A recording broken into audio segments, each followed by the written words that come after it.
पश्चिम बंगाल में विधानसभा चुनाव शुरू होने से पहले ईडी ने फिर से एक बार दस्तक दे दी है। पश्चिम बंगाल में आप लोग को पता है कि चुनाव होने जा रहा है विधानसभा का, और उस चुनाव से पहले ईडी ने एक बार फिर से दस्तक दे दी। ममता बनर्जी के लिए काम करने वाली एजेंसी आईपीएसी के दफ्तरों में ईडी ने छापा मारा है। अगर किसी भी प्रकार का कुछ शक पाया जाता है तो ममता बनर्जी के लिए काफ़ी ज़्यादा मुश्किलें बढ़ सकती है। और इस प्रकार से बीजेपी एनी टाइम जब विपक्ष की सरकार होती है और किसी भी राज्य में, तो अपना ईडी और सीबीआई भेज करके परेशान करने का और अपना दबदबा बनाने का प्रयास करती है। बीजेपी आखिर ये क्या कहना चाहती है और किस प्रकार की पार्टी बनना चाहती है, ये समझ में नहीं आ रहा। इस प्रकार से जब अभी कुछ दिन पहले बिहार विधानसभा चुनाव हुआ, इसलिए यहाँ ईडी और सीबीआई नहीं आ पहुँचा, क्योंकि यहाँ पक्ष का सरकार था, बीजेपी और जेडीयू यानी कि एनडीए का सरकार। इसीलिए बिहार विधानसभा में ईडी और सीबीआई का नहीं दिखा जांच। हालांकि यहाँ चुनाव से पहले कई प्रकार के आरोप जन सुराज के प्रत्याशी प्रशांत किशोर ने बीजेपी के बड़े बड़े एनडीए के प्रत्याशी पर आरोप लगाया, लेकिन किसी भी प्रकार से प्रशांत किशोर पर कोई भी कार्रवाई बीजेपी आखिर करते हुए क्यों न नजर आई, क्यों उस पर एफआईआर नहीं किया, क्यों उन पर कार्रवाई नहीं किया? क्योंकि उनका सरकार है, बीजेपी का एनडीए का सरकार है बिहार में, इसलिए नहीं करते पाए नजर आए। और जब विपक्ष का सरकार है पश्चिम बंगाल में, तो चुनाव शुरू होने से पहले ईडी और सीबीआई, आखिर ये 5 साल के बीच में ईडी और सीबीआई कहाँ गायब रहते हैं? ये अपने पावर का रौब दिखाते हैं इन लोग, और ईडी और सीबीआई भेज करके किसी को परेशान करने के प्रयास करते हैं।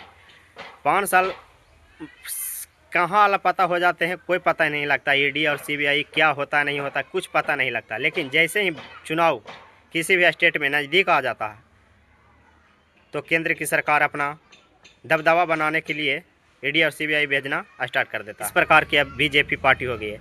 आखिर किस प्रकार का राजनीति करना चाहते हैं बीजेपी, या किस प्रकार का व्यवस्था स्थापित करना चाहते हैं बीजेपी, यह समझ में नहीं आ रहा।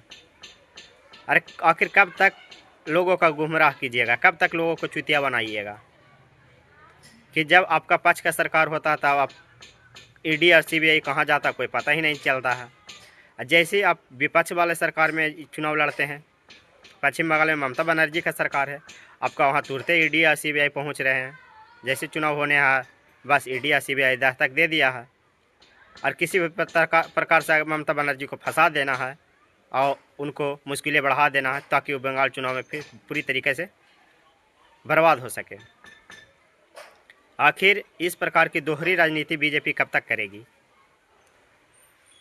ठीक है, ईडी भेजिए, सीबीआई भेजिए, कोई तरीका की कोई दिक्कत नहीं, लेकिन जब सरकार था 4 साल 5 साल के बीच में, कभी 2 साल बाद भेज दीजिए।